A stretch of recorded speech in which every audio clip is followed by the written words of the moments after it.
For the past several months, I was very lost. I had this inner pressure that I wanted to figure out what I wanted to do.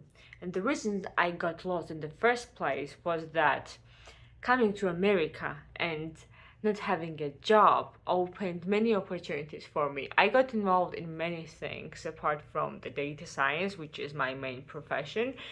And you know, when you have been doing something for a long time, it kind of becomes part of your everyday life. But when new things pop up, you have curiosity to figure it out whether it's yours or not and try everything all at once. And that's something that happened to me. For the few months when I thought that I had to figure out what I wanted and choose only one direction, I was depressed. I was stressed. During this period when I feel lost and I really struggle to figure out what I'm gonna do next, the book that really saved me is Greenlights by Matthew McConaughey.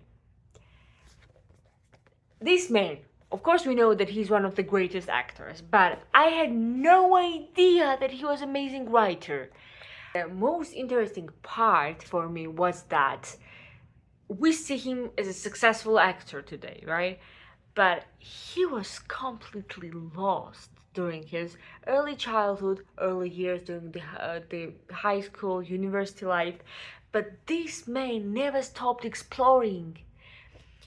All the time he got lost, he always asked himself the question, who I am, who am I? So, at the moment he didn't have the answer, he would leave everything, he would pack and go on a trip. The reason why this book really helped me is that I figured out that I'm not the only one who is lost. This guy, who is one of the most famous actors of all time, he didn't know what he wanted, and all the time he decided to go on a trip to figure out, to meet new people, and every time he faced new challenges, he was ready to take them. He has never ever said no to a challenge. He never backed off. Yes, deep down he was afraid, but he chose to challenge himself in many cases. And I'm gonna read few lines that stuck in my head. For example, when he visited the Amazon River, I had crossed the truth. I had crossed the truth. Did I find it? I don't know. I think it found me. Why? Because I put myself in a place to be found. I put myself in a place to receive it. First, we have to put ourselves in the place to receive the truth. This noisy world we live in, with its commitments, deadlines, do that, and expectations, make it hard to get clarity and peace of mind, famous or not. So we have to consciously put ourselves in a place to receive that clarity, whether that's prayer, meditation, a walkabout, being in the right company, a road trip, whatever it is for each of us. And then, after we have put ourselves in this place to listen to the gospel and hear their music, we then have to be aware enough to receive it and conscious enough to recognize it. So this part made me realize that, okay, I'm lost right now, but sitting here and the last several months, what I have done on the part that I was complaining, and I was complaining to people as if I was expecting that someone would tell me one day what was the right answer, which is very much bullshit, which I shouldn't have done that, but I did. But reading this book made me realize that, no, what this guy did when he was lost, when he wanted to figure out what he wanted in his life, he went on a trip. He went completely to a new state, new city, new country, met completely new people, and had new experiences with them. And coming back, he had answers. How did these new people tell him what to do? No. No. He figured out himself with all these new relationships, experiences, and moments in life. I love these words. I'm gonna read it to you. I have never cared much for destinations. The idea of landing is too finite for my imagination and sense of song. Give me a direction and a 16-lane highway with room to swerve and explore along the way. Like jazz, I prefer to see life as a river. I love him. I love him.